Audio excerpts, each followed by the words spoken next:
Yes people, what's good? It's CFAX aka the Evil Genius here, and it's time to say goodbye to my trusty MPC Renaissance, because Big Fax has got the MPC X, so it's time to unbox it, get this thing out, and let's make our first beat.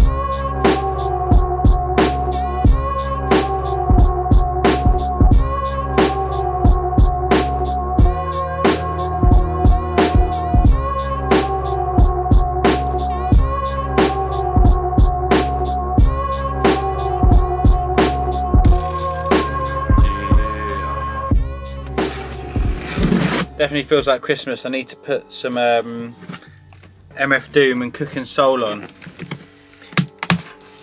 The best Christmas album out there.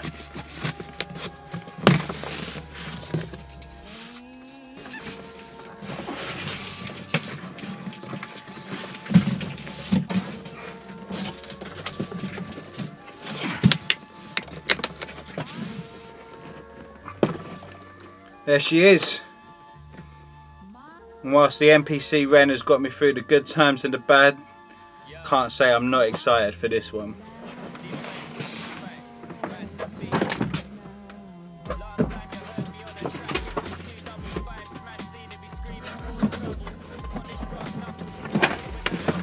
So let's see what we got.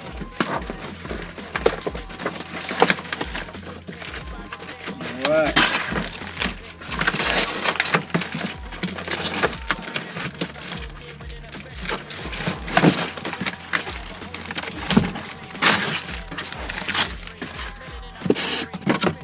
Me a USB, nice, can always do with another one of them. Power.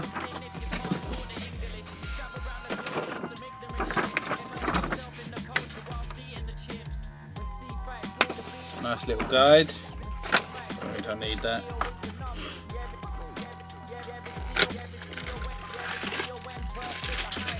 Adapter for the power. Here she is. God, he's got an electric shock. It's not a good start. So I've been plugged in, that's how sick this thing is.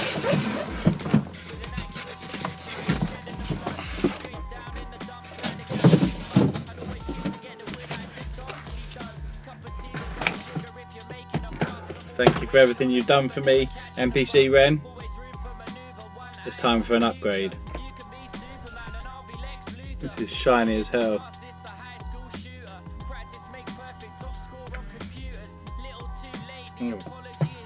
Pads are mad different though.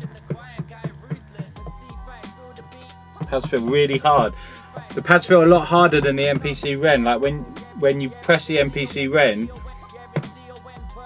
they give a bit. These are rock solid.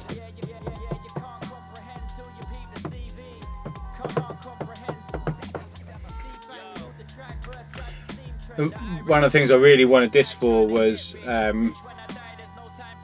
it's a very similar layout to what I'm used to as well. So I haven't really got to transition into a kind of learning a new setup.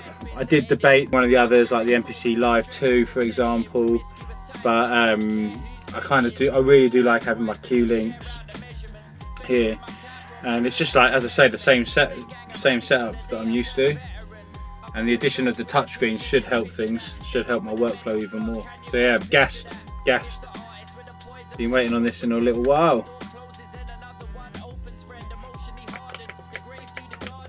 And the fact that it integrates with Ableton Live as well, which is where I do my mixing and mastering, can only be a good thing. Nice little touch on the Akai screen, nice little case for it, liking that. So I've connected it up, not run the SP404 into it yet, just attached it to the Mac and the power, so let's turn it on.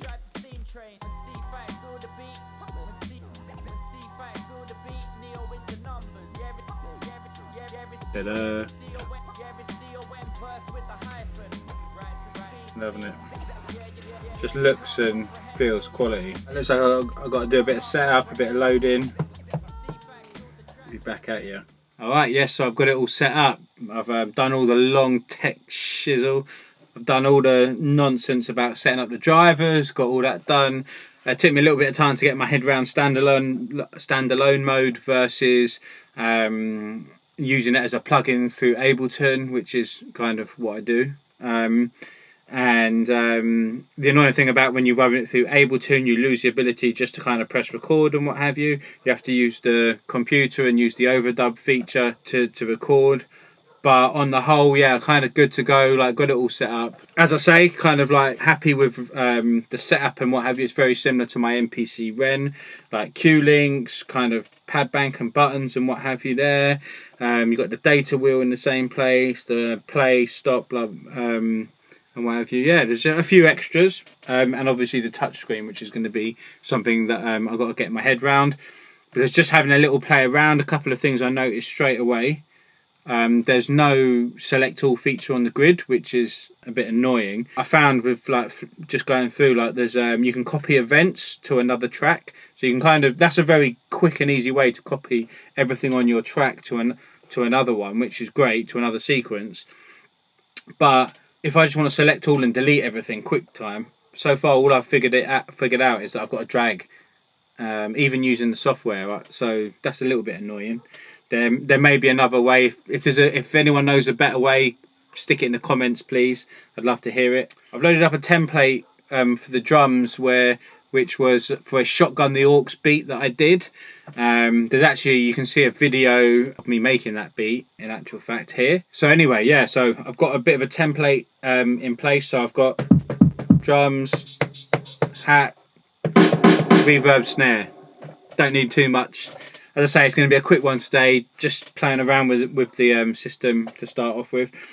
Alright, yeah, so I've got my overdub on. I'm going to make a simple ass beat. I'm going to press play. It's going to start recording. Yeah, let's go.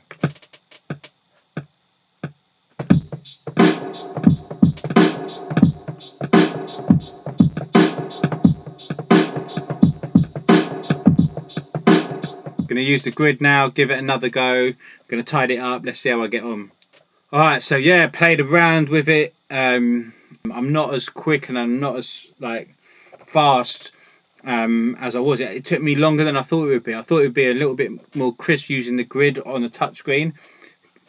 So far, I'm not sure that's for me. There were little things that I liked, like you could do things quickly, but just the rigidness of like having to switch between zoom, like draw, like notes in the like the arrays and the select, that it's very rigid. Like before on the MPC Ren, you could select the like the pencil tool and what have you, and just double click stuff and it would delete it, or you just I don't know, I just found it very easy and a bit probably better if I'm honest. But yeah, we'll figure it out. Like using the mouse to tidy up and do some programming was fine. So in the end, I ended up with something I'm very happy with. So here's my beat pattern.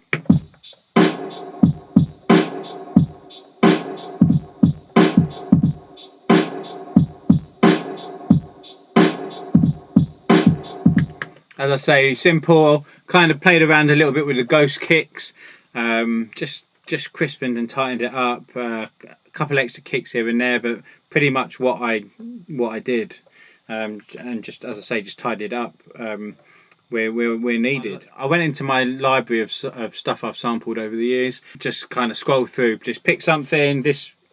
Heard this, thought, yeah, okay, that sounds quite dark.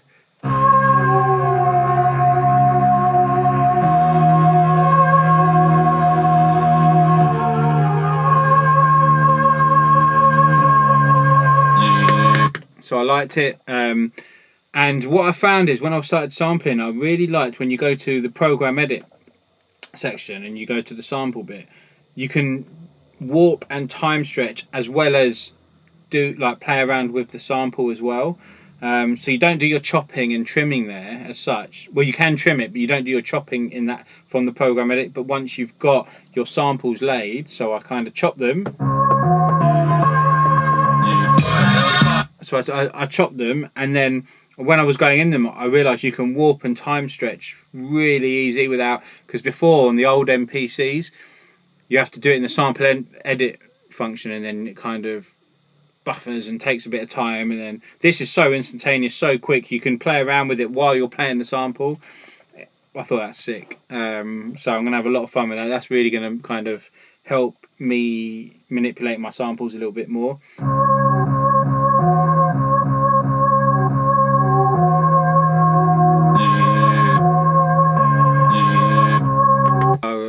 So I got those chops sorted.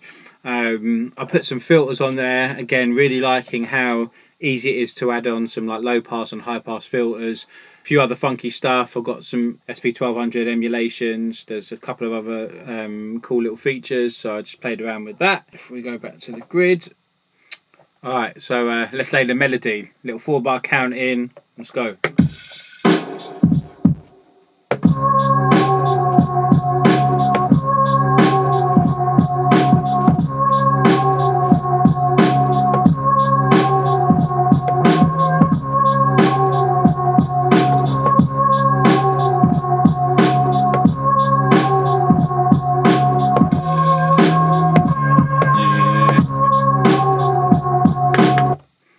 Yeah, something simple.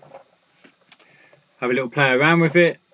Nothing, yeah, nothing too complex. So yeah, as I say, like I really like the time stretching and the warp feature. So what I did, in order for that to kind of last for the whole bar, I was able to time stretch it and warp it. On the old MPC Ren, what I'd end up doing is taking the sample, dropping it on a Q link, playing with the tuning, because obviously the lower you go in pitch, the longer it would stretch, and vice versa. So sometimes I'd have to pitch stuff in order to get it to stretch. You could do time stretching, but it was quite long, to be honest, and it wasn't that good. So now I feel like the time stretching on the MPC X is almost as good as Ableton's time stretching, which is really good. So yeah, really happy with that. I think that's going to save me a hell of a lot of time. I've got my beat, I've got my melody, really simple, really quick. I've played around with the filters. It's got some cool little features, some cool little filters on there. A couple of ways of adding filters. Still got the standard way I've always done it on the MPC is under program edit, and you scroll along, and then you can just add a low pass, high pass, band pass. There's a few different ones you can do. And then there's some other filter menus and plugin menus where you can like go and have a little look through at some of the new stuff that wasn't on the older MPCs. Good little SP1200 emulation, for example. I'll have to play around with it to figure out how good it is versus the old analog sounds. But yeah. All right. So next thing that I'm going to do, I'm going to have a little Boom Bap horn going on this, and I am going to do my usual. So I'm going to go with that horn, and I'm going to go to 16 level. I've got it, of course. Change it to velocity.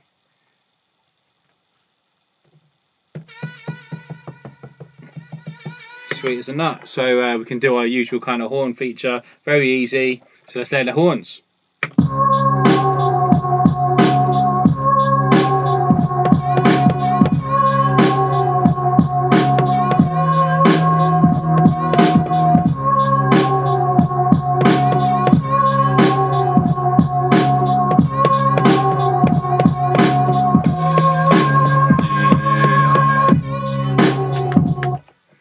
Nice and easy. We'll have a little play around with that. See what we end up with. Right, so yeah, I mean, I'm not really going to do too much else for this one. Quick little first beat on the MPC. Quite happy with it, to be honest. So what I've done, I've used a copy events to kind of move it across, to move stuff to different tracks. And then played around with the beat, so sometimes I've like cut out the beat, doing like a lot of filtering at the start of bars and stuff like that. I like the XY FX feature. I've seen other people on it when they're playing their beats, kind of using that feature. I really like that, so I'll have a little play around with that. If we go to song mode, shift and then the next sequence button, which is song mode.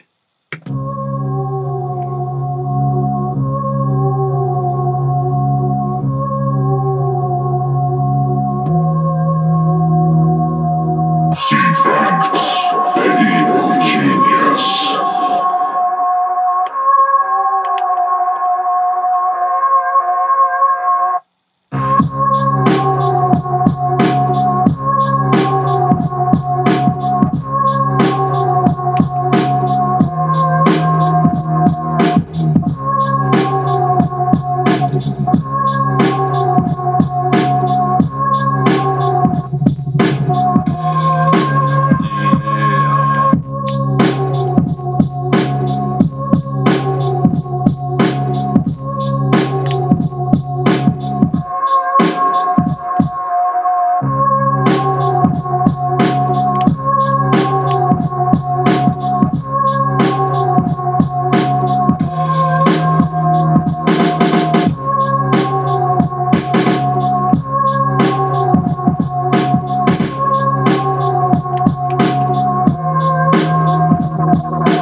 Anyway guys, thank you for watching.